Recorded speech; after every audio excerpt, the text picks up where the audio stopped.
말씀이 육신이 되어 우리 가운데 거하심에 우리가 그의 영광을 보니 아버지의 독생자의 영광이요 은혜와 진리가 충만하더라. 모든 존귀와 찬송과 영광을 살아계신 아버지 하나님 앞에 돌려드리게 하여 하나님의 귀한 자녀들이 이전에 모여 머리를 숙였습니다. 드려지는 예배가 하나님의 마음에 큰 감동과 기쁨이 되어질 수 있도록 온 마음과 정성을 다하여 드려지는 귀한 시간이 되게 하여 주옵소서. 어둠의 악한 영들이 다 물러가게 하시고 오직 성령 안에서 밝은 빛으로 선한 빛으로 조명하여 주셔서 은혜와 사랑과 기쁨이 넘치는 귀한 예배가 드려지게 하여 주옵소서. 예배 모든 시종 우리 주님께 의탁하옵고 살아계신 예수님의 이름으로 기도하옵나이다. 아멘.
악을 행하는 자들 때문에 불평하지 말며 불의를 행하는 자들을 시기하지 말지어다.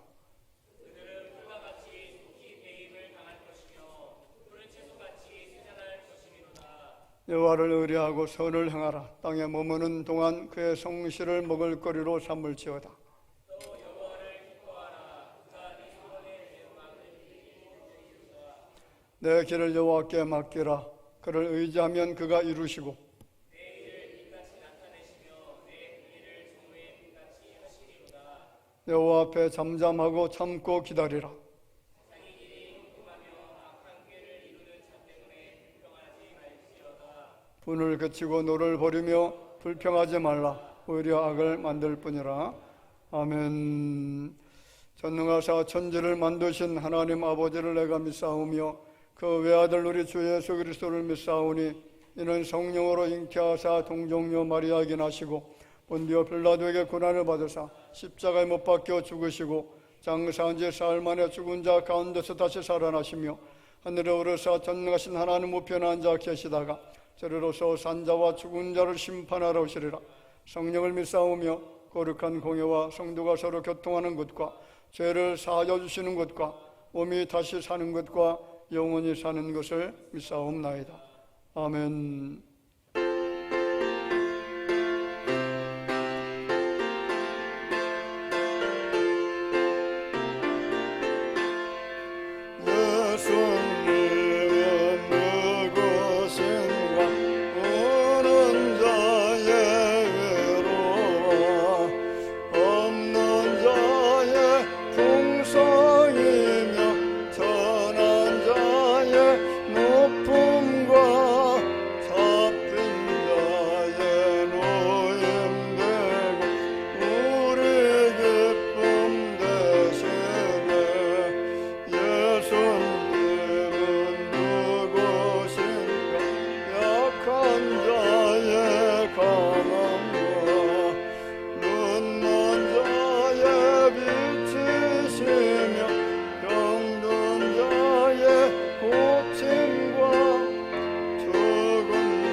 온 우주 만물의 주인이시며 영원히 우리와 함께 하시는 하나님 아버지, 복된 날 주님 전에 부르시어 예배하게 하시니 감사드립니다.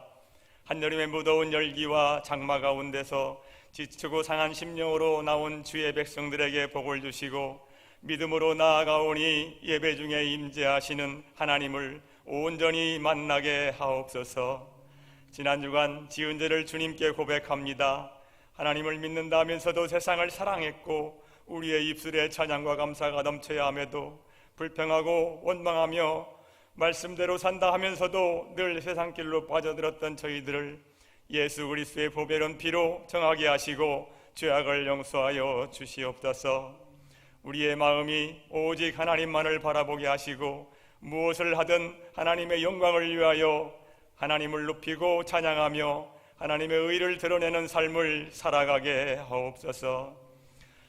이 나라가 하나님의 주권이 역사하는 나라, 하나님을 높이며 하나님을 기쁘시게 하는 나라가 되게 하옵소서. 우리 대화교회가 성령 안에서 든든히 세워지기를 원합니다. 사랑이 식어져가는 세상에서 더 사랑하고 헌신하고 위로하며 생명을 살리는 주님을 더욱 사랑하는 그런 교회가 되게 하옵소서. 성경학교와 수련회의 일정에 은혜로 함께하사 나무가 푸르고 꽃이 피어나듯 회복을 넘어 부흥하고 성장하게 하옵소서. 기도하며 준비하는 목사님과 교사들, 봉사자들 위해 성령의 능력을 더하여 주시고 능히 감당할 수 있는 지혜와 능력을 주옵소서.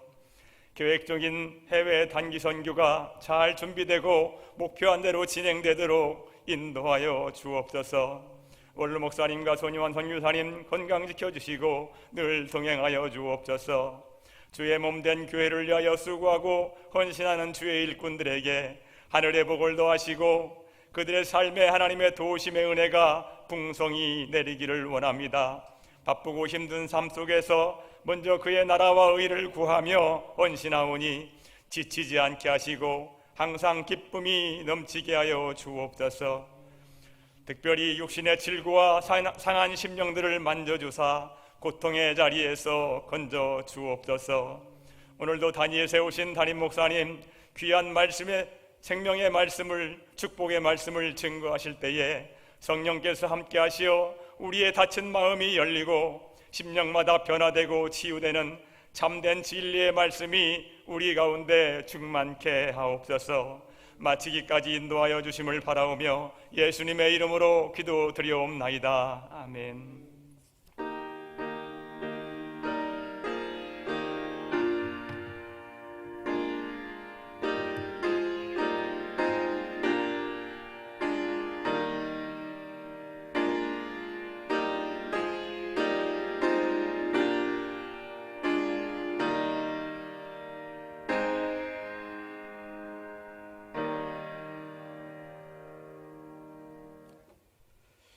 하나님의 말씀을 보겠습니다. 요한복음 7장 37절 말씀부터 39절까지입니다. 요한복음 7장 37절 말씀부터 39절 말씀까지 우리 찾으셔서 함께 봉독하도록 하겠습니다. 명절 끝날 곧 큰 날에 예수께서 서서 외쳐 이르시되 누구든지 목마르거든 내게로 와서 마시라. 나를 믿는 자는 성경의 이름과 같이 그 배에서 생수의 강이 흘러나오리라 하시니 이는 그를 믿는 자들이 받을 성령을 가리켜 말씀하신 것이라. 예수께서 아직 영광을 받지 않으셨으므로 성령이 아직 그들에게 계시지 아니하시더라. 아멘. 생수의 강이라고 하는 제목으로 같이 말씀을 나누는 중에 은혜되는 귀한 시간이 될 줄로 믿습니다. 인간의 모든 문화는 물과 다 연관이 되어 있죠. 물이 있는 곳에 사람이 모입니다. 물이 있는 곳에 문화가 발달하고요, 물이 있는 곳에 도시가 형성이 되어집니다. 우리가 잘 알고 있는 고대 4대 문명을 보면 메소포타미아 문명은 티그리스강 그리고 유프라테스강 주변에서 그 문명이 발달을 합니다. 그리고 이집트 문명은 나일강을 중심으로 해서 발달했고요, 인도 문명은 인더스강 유역을 통해서 놀라운 발전이 이루어지게 되어지고, 우리가 잘 알고 있는 중국 황하 문명은 양쯔강 유역에서 그 문명이 발달을 했습니다. 자, 오늘날의 대부분의 큰 도시들인 미국의 뉴욕과 LA 그리고 샌프란시스코 등 또 여러 유럽 나라의 그 도시들을 보면 전체적으로 다 물과 가까이 있다는 것을 발견할 수가 있는데, 한번 여러분 구경해 볼까요? 세계에서 가장 아름다운 10대 도시가 있습니다. 한번 잘 살펴보시기 바랍니다. 10번째로 아름다운 도시가 벨기에의 브리헤라고 하는 도시입니다. 그리고 9번째가 헝가리 부다페스트라고 하는 도시가 굉장히 아름다운 도시로 아주 명성을 날리고 있고요. 8번째가 이탈리아의 피란체라고 하는 그런 도시인데, 이 도시도 상당히 멋있죠. 그리고 7번째가 네덜란드 암스테르담이라고 하는 도시입니다. 굉장히 아름다운 도시 아닙니까? 자, 6번째를 보면 브라질의 리우데자네이루라고 하는 도시고요. 그리고 5번째가 포르투갈의 리스본이라고 하는 도시입니다. 자, 그 다음에 이제 4번째로 아름다운 도시가 체코의 프라하라고 하는 도시죠. 누구나 다 가고 싶어 하는 그런 도시 아닙니까? 3번째가 프랑스의 파리라고 하는 도시입니다.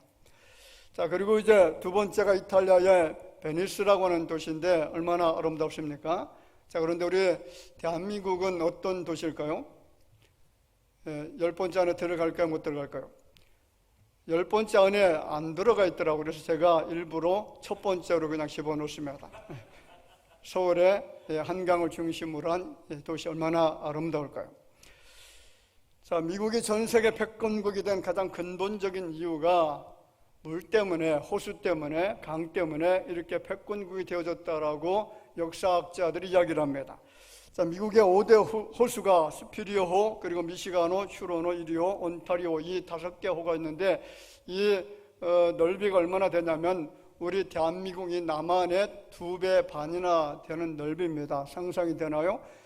우리 대한민국 남한만큼의 그 넓은 호수가 있다라고 한번 가정해 보세요. 얼마나 넓은 호수입니까? 그런데 이것보다 2배 반이나 더 넓은 그런 호수를 가지고 있는 나라가 미국과 캐나다죠. 자, 미국에는 강과 호수가 널려 있습니다. 고속도로가 없었던 시대에도 배를 타고 강과 호수를 통해서 미국 50개조 어디든지 물류가 활발하게 운송이 될 수가 있었던 나라가 바로 미국입니다. 그래서 경제학 전문가들은 미국의 산업이 남달리 발달할 수 있었던 원인이 강과 호수에 있었다라고 그렇게 진단하고 있습니다. 왜 사람들이 물 주변에 도시를 건설하고 산업을 발전시키는 것입니까? 여러분, 물은 생명의 근원이죠. 물이 없으면 생명을 이어갈 수가 없다는 거죠. 죽어있는 땅을 살릴 수 있는 방법도 물이 들어가면 살아납니다. 물이 들어가면 황무지가 옥토로 바뀌죠. 먼지만 날리던 땅도 물이 공급이 되어지면 초원으로 변화가 되어지고 생명이 거기에서 살아나게 됩니다. 자, 우리가 사는 이 땅에는 물이 흔하기 때문에 여러분 수도꼭지만 틀면 물이 콸콸 쏟아져 나오잖아요. 그런데 물의 소중함을 우리가 이것 때문에 알지 못하지만은 물의 소중함을 느끼는 나라들이 얼마나 많습니까? 중동 같은 나라, 그리고 사막화가 되어져 있는 이런 나라들은 물이 너무나 소중해서 그 물을 굉장히 아껴 쓰고요. 이스라엘은 그 물이 너무나 귀하기 때문에 4번이나 걸려서 사용하는 그런 나라가 이스라엘 나라입니다. 자, 그런데 이렇게 물의 소중함을 알면서도 우리 인생들이 정말로 만족하지 못하고 살아가는 그런 문제가 있다는 거죠. 인생의 불만이 어디서 나오는 겁니까? 여러분, 세상에 대한 갈증을 사람들은 누구나 다 느끼고 있습니다. 오늘 주시는 말씀은 유대 명절 중에 하나인 초막절을 배경으로 하고 있다는 데 있습니다. 자, 이스라엘 백성들이 애굽에서 나온 다음에 하나님의 도심을 통해서 광야 40년 여행을 하기 시작하죠. 그 40년 동안에 하나님께서 눈동자처럼 지켜주셨죠. 그래서 목마를 때 반석을 쳐서 물을 내서 그들에게 마실 수 있도록 해주었습니다. 그 물은 생명수 물입니다. 그 은혜가 너무나 감사해서 초막절 절기를 지키자. 하나님, 우리가 광야에 들어갔는데 살 수 없는 환경인데 그런데 하나님이 우리를 지켜주었습니다. 먹을 양식을 주셨고 마실 물을 주었습니다. 그 은혜에 감사해서 광야에 들어가서 초막을 짓고 거기서 한 주일 동안 하나님의 은혜를 생각하며 감사하는 절기가 바로 초막절 절기입니다. 요한복음 4장 말씀을 보면 예수님께서 수가성 우물가에서 만난 한 여인에게 하신 유명한 말씀이 하나 있죠. 무슨 말씀이죠? 요한복음 4장 13절에 보면 이 물을 마시는 자마다 다시 목마르려니와 내가 주는 물을 마시는 자는 영원히 목마르지 아니하리니 내가 주는 물은 그 속에서 영원하도록 솟아나는 샘물이 되리라. 여러분, 영생수는 누가 영생수라는 거죠? 예수 그리스도 그분이 영생수가 되어진다는 거죠. 세상에 있는 물은 잠시 있다가 사라지는 물들이고 잠깐 우리의 목마름을 해결해 주는 그런 역할을 하지만은 예수님이 주시는 물은 영생토록 솟아나는 물이 된다는 것을 이 수가성 여인에게 가르쳐 주었다는 거죠. 사람들은 세상의 방법으로 자신들의 갈증을 해소해 보려고 하죠. 돈이나 명예나 인기나 권력을 통해서 자신의 갈증을 해소하려고 합니다. 문제는 이 인생의 갈증을 그 누구도 해결할 수가 없다는 데 문제가 있습니다. 세상의 방법으로는 우리의 갈증을 해소하지 못하지만은 세상의 것으로는 다시 목마르지만은 주님이 주시는 생수는 여러분 영원히 솟아나는 생명수가 될 줄로 믿으시기를 주의 이름으로 축원을 드립니다. 자, 그리스 신화 중에 탄타르스 왕이라고 하는 이야기에 언젠가 제가 말씀드린 적이 있죠. 이 탄타르스 왕은 먹으면 늙지도 않고 죽지도 않는다고 하는 신의 음식을 훔쳐 먹었다가 발각이 되어져서 평생 동안 배고픔을 느끼고 목마름을 느낄 수밖에 없는 그런 형벌을 받게 되어집니다. 물이 마시고 싶어서 눈앞에 있는 물을 마시려고 하면은 손을 내밀면 물컵이 뒤로 물러나서 물을 마실 수가 없는 거죠. 너무나 배가 고파서 나무에 달린 열매를 따 먹으려고 하면 그 열매가 하늘로 확 올라가 버립니다. 이처럼 마시고 싶고 먹고 싶은 것을 하나도 입에 넣을 수 없는 고통을 평생 겪으면서 살아야 되는 형벌을 받습니다. 이러한 탄타르스 왕의 신화에서 텐토라이징이라고 하는 단어가 나오죠. 텐토라이징이라고 하는 단어가 무슨 뜻입니까? 간질나는 그런 뜻이죠. 간질나는 애간장을 태우는 그런 뜻을 가지고 있습니다. 자, 이 세상에서 갈증을 해소하기 위해서 열심히 손을 뻗어서 붙잡은 줄 알았는데 그만 손에서 빠져나갑니다. 간질나는 것이죠. 조금 얻은 줄 알고 기뻐하려고 하는데 그만 저만치 날아가 버리고 말았습니다. 내 입으로 들어갔다고 생각했는데 사라져 버리고 오히려 그 일로 인해서 더 갈증만 계속 생기는 것이 우리 인생들의 삶이라는 거죠. 그래서 전도서 1장 8절 말씀에 전도서 기자가 이런 말을 했습니다. 모든 만물이 피곤하다는 것을 사람이 말로 다 할 수는 없나니 눈은 봐도 족함이 없고 귀는 들어도 가득 차지 아니하도다. 자, 무슨 말이죠? 인간은 만족할 수 있는 존재가 절대로 아니다라는 거죠. 사람의 눈이나 귀를 만족시킬 수 있는 것은 이 땅에 그 어떤 것도 존재하지 않는다는 겁니다. 경치 좋은 곳에 그림 같은 집을 짓고 한번 살아보세요. 사람들이 부라는 아주 고급 아파트, 수십억 되는 아파트, 거기에서 한번 살아보시기 바랍니다. 그것이 얼마나 가겠습니까? 1년, 2년, 3년 지나다 보면 그 감동이 점점 사라져 가고요. 그래서 더 갈증을 느끼죠. 더 좋은 집, 더 아름다운 집을 사모합니다. 처음에 새 차를 사서 타고 다닐 때는 얼마나 기쁩니까? 얼마나 즐겁습니까? 시간이 흐르면서 점점 그 감동이 사라져 갑니다. 세상 그 어떠한 것으로도 인간을 만족시킬 수 있는 것이 없다는 거죠. 문화 수준이 발달하면 만족할 것 같았는데 그렇지가 않습니다. 답답함과 목마름은 계속 지속이 되어져 갑니다. 그래서 러시아의 대문호 도스토옙스키가 도박에 관한 글을 쓴 적이 있습니다. 사람들이 왜 도박을 하는지 한번 곰곰이 생각해 보았습니다. 생각해 보니까 도박의 목적이 돈이 아니더라는 거죠. 돈이 목적인 사람은 돈을 더 많이 주면은 도박을 끊어야 되잖아요. 중단해야 되잖아요. 그런데 돈을 더 많이 벌면 벌수록 도박에 더 빠져 들어가면서 그 도박을 끊지 못하더라는 겁니다.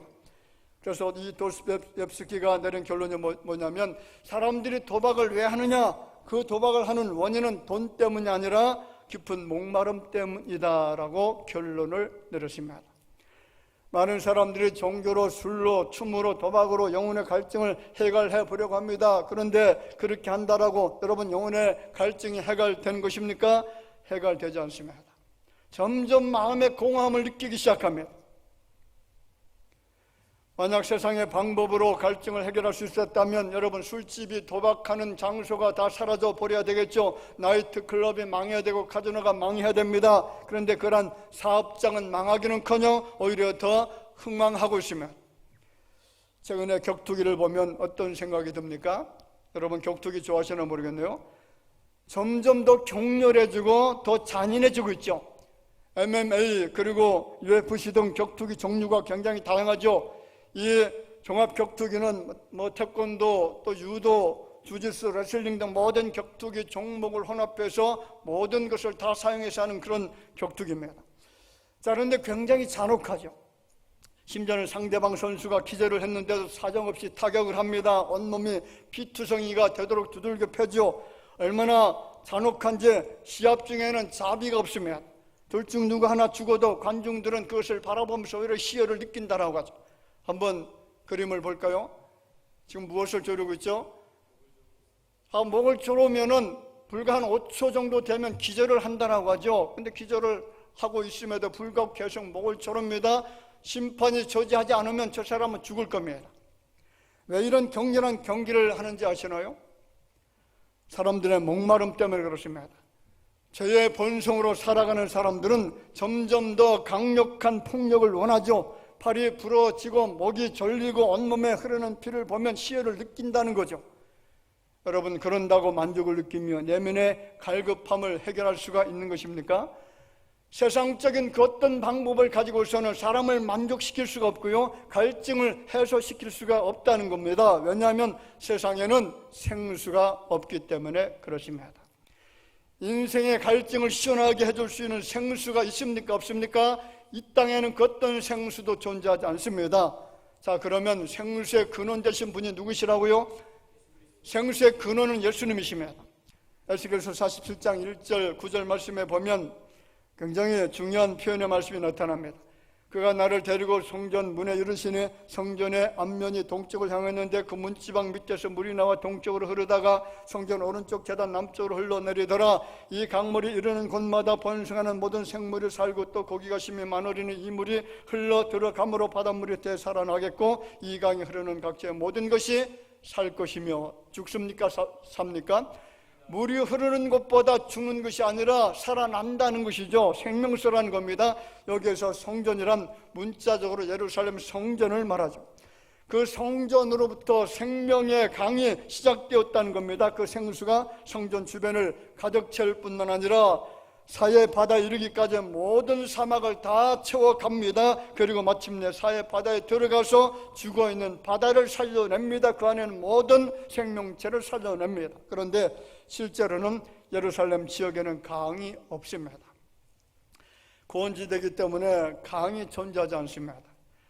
하늘에서 내리는 비를 저장해서 그것을 사용할 수는 있지만은 예루살렘 도시 자체는 어떤 강도 없습니다. 그렇기 때문에 1절에서 언급한 성전이란 눈에 보이는 예루살렘 성전을 의미하는 것이 아닙니다. 그러면 생수가 넘쳐나오는 성전이란 어떤 것을 의미할까요? 오늘 본문 38절 말씀에 이렇게 말하죠. 나를 믿는 자는 성경의 이름과 같이 그 배에서 생수의 강이 흘러나리라. 자, 예수 그리스도로부터 뭐가 흘러넘칩니까? 생수의 강이 흘러넘칩니다. 좀 더 정확히 말하면 예수 그리스도의 십자가 때문에 생수가 흘러나온다는 거죠. 이러한 사실을 알 수 있는 것은 제단이라는 단어를 통해서 우리가 알 수가 있습니다.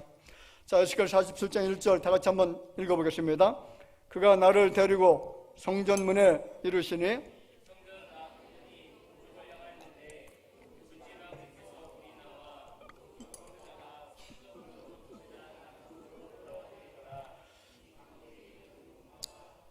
예, 거기까지 봅시다. 자, 여러분, 제단이 무엇을 의미하는 것인지 아시나요?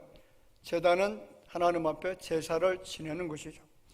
예수 그리스도께서 친히 제물이 되어 주셔서 갈보리산 위에서 인류에서 못 박혀 죽으신 십자가가 바로 제단입니다. 생명을 살리는 생수는 예수 그리스도의 십자가로부터 출발을 했습니다. 요즘 신바람나게 국민을 선동하고 있는 것이 후쿠시마 원전 처리수, 그것이 아주 이슈가 되고 있잖아요. 그 물을 방류하지 못하게 하라. 그 물을 먹고 자란 해산물을 먹으면 큰일 날 것처럼 아주 선동을 하고 있습니다. 여러분, 정확하게 말하면요, 국민을 불안하게 하는 거짓 선동입니다. 100% 거짓말입니다. 그래서 좌편향적인 사람들 하는 말이 후쿠시마 원전 처리수는 누구에게는 생명수가 된다. 누군지 아시나요? 선동지라는 대표적 사람이죠. 자, 이것을 계속 물고 늘어지면 현 정부를 무너뜨릴 수 있는 생명수라고 말하고 있습니다. 이 생명수라는 말을 함부로 지금 갖다 붙이고 있습니다. 여러분, 후쿠시마 원전 처리수를 먹으면 다 죽는 것처럼 선동하는 것 진실입니까? 거짓말입니까? 그래서 어떤 사람은 진짜 그 바다에서 나오는 물고기 안 먹는 사람도 있더라고요. 저는 굉장히 맛있게 지금도 먹고 있습니다.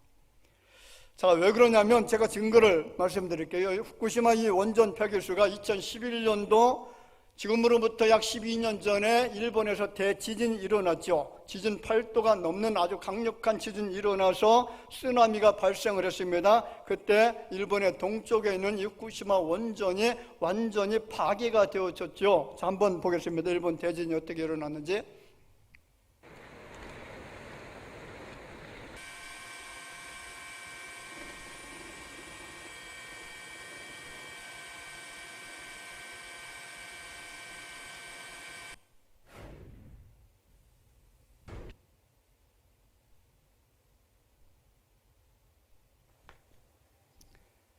자, 어떻게 일어난지 이제 아시겠죠?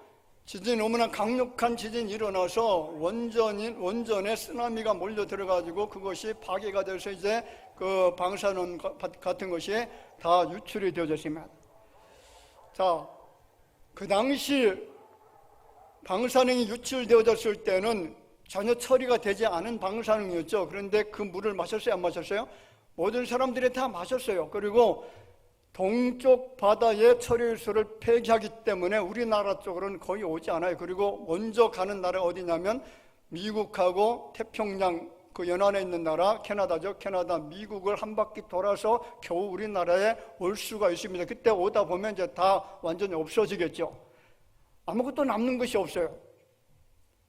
지금도 바닷물 방사능 농도를 조사해보면 전혀 방사능이 검출되고 있지 않아요. 그런데 여러분, 우리 크리스찬들은 거짓과 진실을 구분할 줄 알아야 됩니다. 절대로 선동에 넘어가면 안 된다는 거죠. 광우병 선동 얼마나 열심히 했습니까? 미국 소를 먹으면 우리 뇌가 뻥뻥 뚫린다, 뭐 소를 이용해 만드는 화장품이나 기저귀 등 600가지 제품을 사용하면 광우병에 전염된다, 광우병 쇠고기를 다른 칼과 도마 위에 수돗물까지 오염될 수가 있다. 그래서 미국 사람들은 대부분 호주나 뉴질랜드산 소고기를 먹는다. 그리고 한국인 95%가 광우병에 취약한 유전자를 가지고 있다. 뭐 미국 내 치매 환자가 약 500만 명 정도 되는데 이 중에 한 50만 명 정도가 광우병으로 추정된다. 이런 거짓 선동을 얼마나 방송을 통해서 내보냈습니까? 그런데 이 광우병 걸린 사람 믿습니까? 없습니까? 단 한 사람도 없었다는 데 있죠.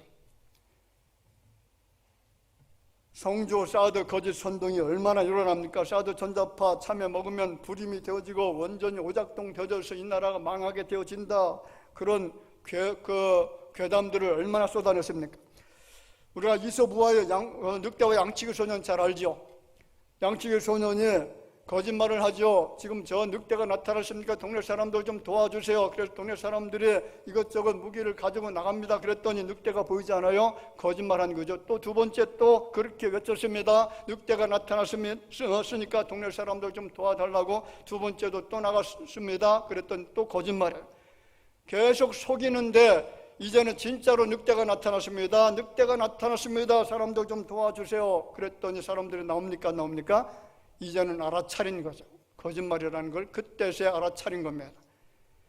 여러분, 세상 이론과 언론과 많은 책들에서 나오는 말들, 거짓 선동을 믿고 따르는 것은 생명수가 아니라 사망수입니다. 독극물이죠. 우리의 참된 생명수는 거짓이 없으신 분, 완전히 진리되신 여러분, 예수님 밖에는 없는 줄로 믿으시기를 주 이름으로 축원을 드립니다. 자, 세 번째로 생수의 강을 경험하는 자는 도대체 어떤 사람들일까요? 생수의 강을 경험할 수 있는 자는 예수 그리스도를 믿는 자들입니다. 자, 오늘 37절 38절 말씀에 그 해답이 나타나죠. 누구든지 목마르거든 내게로 와서 마시라. 나를 믿는 자는 성경의 이름과 같이 그 배에서 생수의 강이 흘러나오리라. 생수의 강이 흘러나오리라. 누구를 믿는 자요? 그렇죠. 나를 믿는 자. 여러분, 믿음이란 무엇입니까? 믿음이라는 단어가 원문에 보면은 후포스타시스라는 단어, 후포타스시스라는 단어인데, 이 말이 히랍 말로 무슨 뜻이냐면 아래에서다, 영어에는 understand, 밑에서다, 그런 뜻입니다. 그리고 이 아랍어의 원어적 의미로는 거인 아래에 서 있다라는 그런 뜻입니다. 자, 거인 아래에 서 있는 것, 그것이 바로 믿음이라는 거죠. 믿음이란 바로 이런 겁니다. 내가 하나님 아래에 서 있는 것, 힘없고 무력한 내가 전능하신 하나님 아래에 서 있을 때에 염려도 두려움도 근심도 걱정도 없는 상태, 하나님 나를 지켜주실 것이라고 하는 확신 있는 상태, 이것을 뭐라고요? 믿음이라고 이야기합니다. 하나님을 섬기는 사람들의 특징이 뭐냐면 자신의 무능력을 인정하고 하나님의 전능하심의 그 그늘에 피하는 사람들이죠. 인간의 죄와 권능과 능력과 경험, 이런 것들은 한계가 있다는 거죠. 그 한계를 가지고 있는 사람들이 무한 한계가 없으신 그 하나님 아래에 서 있는 것, 이것이 바로 믿음이라는 겁니다. 왜 연약한 인생에 전능하신 하나님의 그늘에 피하는 것입니까? 왜 그들이 하나님을 의지하면서 살아가는 것입니까? 이유는 생명 때문에 그렇습니다. 죽음을 향해 달려가고 있는 인생의 비참한 절망을 멈출 수 있는 유일한 분이 누구십니까? 영원히 살아계신 분, 영생을 주시는 분, 그분만이 우리에게 영원한 생명을 주실 수 있는 능력 있는 분이기 때문에 우리가 그분을 믿는 믿음을 가지고 살아가는 거죠. 그렇습니다. 여러분, 누구든지 예수 그리스도를 믿는 믿음을 가지고 있어야만 구원을 받게 되어지고 예수를 믿어야만 생명수를 마실 수가 있습니다. 하나님께서 아무리 세상을 사랑하셔서 독생자 예수를 세상의 선물로 우리에게 주셨음에도 불구하고 그 예수를 믿지 않는다면, 그분을 영접하지 않는다면 우리는 생명수를 맛볼 수가 없다는 거죠. 그래서 요한복음의 중심 주제가 믿어야 할 예수입니다. 요한복음에서 믿음에 대해서 98번 강조하고 있고요, 요한복음 3장에서만 7번이나 강조되고 있습니다. 그 대표적인 성경 구절이 요한복음 20장 31절 말씀입니다. 같이 읽어보겠습니다.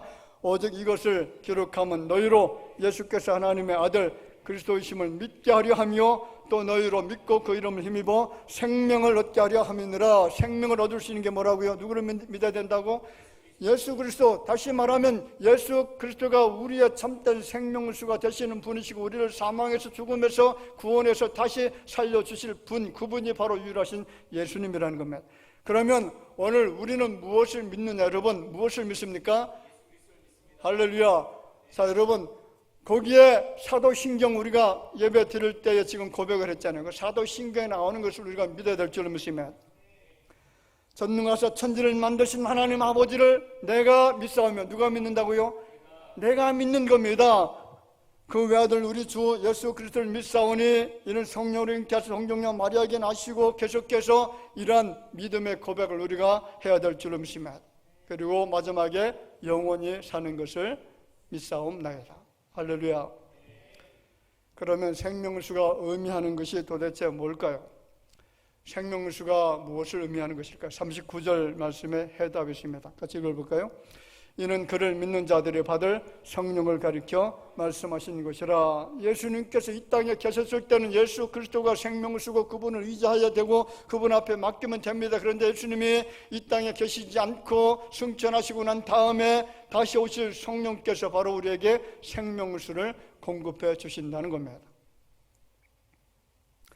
그렇습니다. 성령의 내주하심과 성령의 간섭과 성령님의 지도와 성령을 통한 감동과 성령 충만으로 오는 이 모든 은혜가 있어야 우리는 세상으로부터 오는 모든 갈증을 해결하고요, 생수를 마시게 될 줄로 믿으시기를 주 이름으로 축복을 드립니다. 구약 에스겔서 47장 1절부터 12절까지를 보면 물에 대한 이야기로 가득 차 있습니다. 여기서 물은 성령을 이야기합니다. 성전 문지방 밑에서 흘러나온 물이 강으로 흘러가자 강 좌우편에 나무가 심이 많게 되어집니다. 그 나무들이 무성하게 자라서 많은 열매를 맺습니다. 또 강물에는 수많은 고기들이 뛰어놀고 있죠. 물이 흘러가는 곳에는 모든 것이 다 살아납니다. 모든 것이 풍족해지고 모든 것이 다 넘쳐 흐르기 시작합니다. 이처럼 성령의 생수가 흐르는 곳에는 풍성한 삶과 풍성한 열매가, 풍성한 은혜가 주어진다는 것이 에스겔 선지자가 우리에게 주시는 교훈의 메시지입니다. 한 사람이 조그만 보트를 타고 남미의 아마존 강을 내려가게 됩니다. 한참 동안 신이 나서 내려가는데 갑자기 보트의 엔진이 멈춰서 버렸습니다. 엔진이 고장 난 거죠. 해가 쨍쨍 내려쬐이는 햇빛 때문에 물을 계속 마시게 됩니다. 계속 마시다 보니까 배 안에는 물이 다 동이 나서 물이 다 사라졌습니다. 큰일 난 것이죠. 목마름 때문에 괴로워하고 있는데 갑자기 어디선가 큰 배가 앞을 향해 지나갑니다. 타는 목마름을 가지고 그 사람들을 부르죠. 여보세요, 나를 살려주세요. 목이 말라 죽겠습니다. 물 좀 주세요. 그러자 큰 배에서 소리가 들려오죠. 여보세요, 당신은 지금 아마존 강 한복판에 와 있습니다. 보트 안에 있는 강물을, 보트 옆에 있는 강물을 떠서 먹으면 됩니다. 여러분, 우리는 어떤 모습을 가지고 삽니까? 혹시 강물이 넘실 때는 강 한복판에 왔음에도 불구하고 목말라하는 이 사람처럼 풍성한 삶을 누릴 수 있는 그리스도인 입에도, 우리가 예수 믿는 크리스찬임에도 불구하고 생수의 강이신 예수님과 함께 배를 타고 가고 있음에도 아직도 목말라 하는 분들이 얼마나 많습니까? 돈에 목말라 합니다. 성공에 목말라 합니다. 사랑에 목말라 하죠. 여러분, 우리 안에는 생수의 강이신 성령께서 거하시고 계십니다. 앞으로 살아가시는 모든 삶의 중심에 성령께서 부어주시는 생수로 충만케 될 줄로 믿습니다. 왜 우리가 갈증을 느끼는 것입니까? 생수이신 성령 안에 우리의 몸을 완전히 담그지 못했기 때문에 그렇죠. 그래서 발목 신앙을 가지고 무릎 신앙을 가지고 살아갑니다. 그러므로 성령의 생수를 발목에 채운 분들은 무릎까지 채우시고, 무릎까지 채운 분들은 허리까지 채우고, 허리까지 채우신 분들은 머리끝까지 충만하게 채워야 될 줄로 믿습니다. 성령의 생수가 흐르는 곳은 생명이 살아납니다. 치료가 임합니다. 풍성한 번영이 임합니다. 오늘 예수 그리스도를 믿음으로 이러한 축복과 은혜가 우리 가운데 임하게 되기를 주의 이름으로 축복을 드립니다. 그리고 이미 예수 그리스도를 자신의 구세주와 주인으로 모셔드린 크리스찬이라면 생수의 강에 발목만 들여놓지 말고 그 강 속에 깊이 잠겨서 헤엄을 치면서 풍성한 은혜를 누리셔야만 될 줄로 믿습니다. 일단 우리가 예수 그리스도를 증거할 때에 그곳에 생명의 생수가 넘쳐 흐르게 되지 않을까요? 생명이 살아나고요, 치료가 임하게 되어지지 않겠습니까? 나무 한 그루 없는 사막과 같은 곳에 복음이 전해질 때 그곳에 성령의 생수가 흘러 수많은 나무들이 자라는 옥토와 같은 곳으로 바뀌게 되어질 것입니다. 죽은 사회 바다와 같은 곳에 복음이 증거되어질 때 성령의 생수가 흘러 수많은 물고기 떼들이 몰려오는 것처럼 생명이 숨쉬는 곳으로 변화가 일어나게 될 것을 믿으시면서 여러분, 우리의 입술로 그리고 우리의 모든 삶을 다 들여서 예수 그리스도는 주시라고 하는 이 복음을 증거해야 될 줄로 믿습니다. 우리 대화동에 그리고 또 이 대전 지역의 한국 땅에 예수 그리스도의 복음이 전파되어질 때 죽었던 생명들이 다시 살아나게 되어질 수 있는 것은 바로 생명수 되신 예수님께서 우리에게 생수를 공급해 주시기 때문이다라는 사실을 기억하시기를 바랍니다. 복음이 증거되어지는 곳마다 강자의 각종 먹을 실과가 자라서 끊이지 않게 되어지고 실과를 무럭무럭 충만하게 맺게 되어지는 것처럼 풍성한 삶이 넘치게 될 것을 믿으시면서 오늘 이 말씀 안에 우리가 은혜를 담고 살아가시길 바라고, 그래서 생수가 우리 가운데 충만하게 넘쳐 흐르는 이 귀한 삶을 살아가실 수 있도록 예수 그리스도를 붙들기를 원하고 그를 믿는 믿음을 가지고 승리하는 여러분의 생애가 되어지기를 주의 이름으로 축원을 드립니다. 아버지 하나님은 정말 감사를 드립니다. 인생들은 세상에 목말라하고 있습니다. 지식에 그리고 성공에 물질에 너무나 많은 것에 목말라 갈증을 느끼며 살아가고 있는데 우리는 예수 그리스도를 믿는 믿음의 백성들이고 하나님을 섬기는 자녀들입니다. 우리 가운데 생수가 넘쳐 흐르고 있음에도 불구하고 아직도 목말라 갈증을 느끼고 있다라고 하면 하나님, 우리 가운데 예수 그리스도가 있음을 알게 하시고 만나게 하시고 그분이 공급해 주시는 생수를 통해서 시원함을 얻게 하여 주실 줄로 믿습니다. 우리 안에는 오직 예수밖에 없사오니 예수가 내 안에 있게 하시고 그리고 나를 통해서 예수가 증거되어 줄 수 있도록 하나님이여 복음의 놀라운 확장을 통해서 수많은 사람들이 죽음에서 사망에서 생명으로 옮겨지는 귀한 복을 누리게 하여 주실 줄로 믿사옵고 살아계신 예수님의 이름으로 기도하옵나이다. 아멘.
귀한 안식 주신 감사해서 이용선 목사님 가정에서 가정과 좋은 창호 사업장 함께 하심이 감사함으로 조병식 장로님, 박영희 권사님, 이정혜 권사님, 손상호 집사님, 최영 권사님 동행하신 감사함으로 이명석, 이우석 성도님, 조재목 성도님 건강함으로 하나님께 영광 돌리는 딸들 되기를 원해서 조은영 성주 성도님 인도해 주옵소서.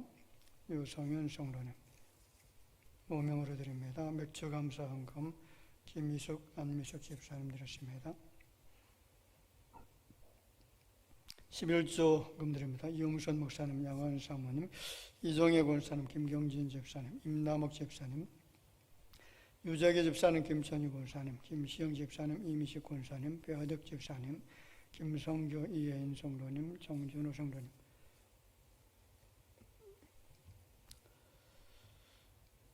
손경금, 구정금, 주정금 또 정성을 드렸습니다. 기도하겠습니다. 아버지 하나님, 크신 사랑을 감사를 드립니다. 이 땅에 물질에 목이 말라하는 사람들이 있고 세상 향락에 그리고 권세에 권력에 목이 말라 갈증을 느끼는 수많은 사람들이 있지만 오늘 저희들에게는 예수 그리스도를 통해서 시원함을 얻게 하시고 생수를 마시게 한 것을 감사를 드립니다. 감사한 마음을 가지고 주님 앞에 예물을 드렸습니다. 하나님의 것인 것을 알고 드립니다. 이 땅에 우리의 소유된 것은 아무것도 존재하지 않습니다. 주님께서 맡겨주신 것 우리가 열심히 수고하고 노력해서 얻어진 결실을 주님 앞에 드렸사오니 하나님 받으시고 저희들에게 다시 받을 축복의 씨앗이 되어질 수 있는 은총을 허락하여 주실 줄 믿습니다. 30배, 60배, 100배의 결실을 얻게 하여 주옵소서. 번성케 하시고 창대케 되어지는 복을 누리게 하시고 마음의 모든 소원들이 주 안에서 응답받게 하여 주옵소서. 예물이 사용되어질 때마다 오병이어로 함께 하시기를 원하옵고 예수님의 이름으로 기도하옵나이다. 아멘. 자, 같이 인사드리겠습니다. 우리 주변에 계신 분들 바라보면서 만나서 반갑고요. 주님만의 사람이다. 기쁨 우리가 주시면서 인사 잠깐 나누도록 하겠습니다.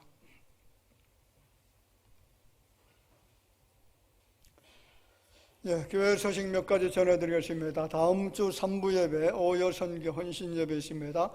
각 주일학교 기관과 선교 여름 행사 일정이 지금 예고되어져 있는데 참고해 주시길 바라고요. 기도해 주시면서 이번 여름 행사 어린 생명들을 위해서 기도해 주실 때에 성령으로 충만케 하시고 말씀을 더 많이 이렇게 알게 하시고 예수를 만날 수 있도록 그래서 신실한 믿음의 자녀들이 될 수 있도록 위해서 함께 기도에 동참해 주시면 감사하겠습니다.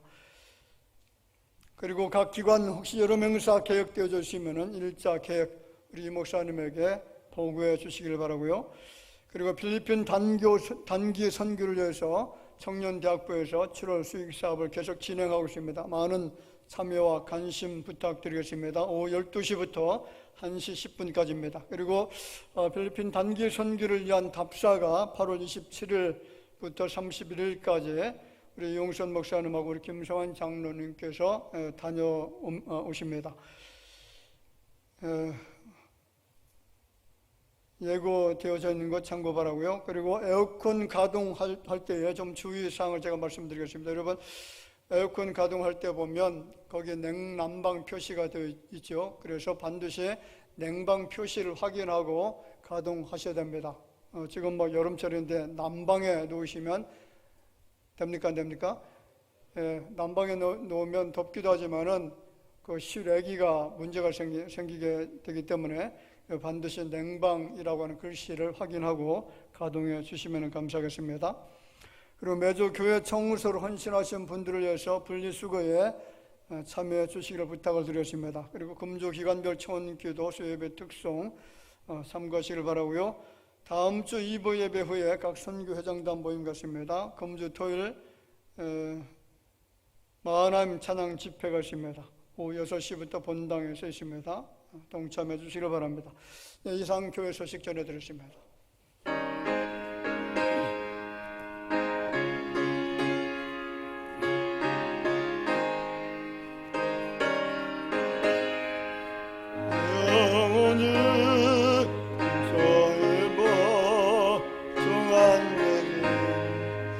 봄을 슬픔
지금은 죽을 우리 인생들에게 생명수를 공급해 주시기 위해서 사뭇간 십자가에 달려 피 흘려 돌아가신 우리 구주 예수님의 은혜와 하나님 아버지의 사랑하심과 성령님의 교통하심에 주님을 뜨겁게 사모하고 사랑하는 마음을 가지고 엎드려 경배드리는 모든 주의 자녀들 위해 이제로부터 영원토록 함께 있을지어다. 아멘.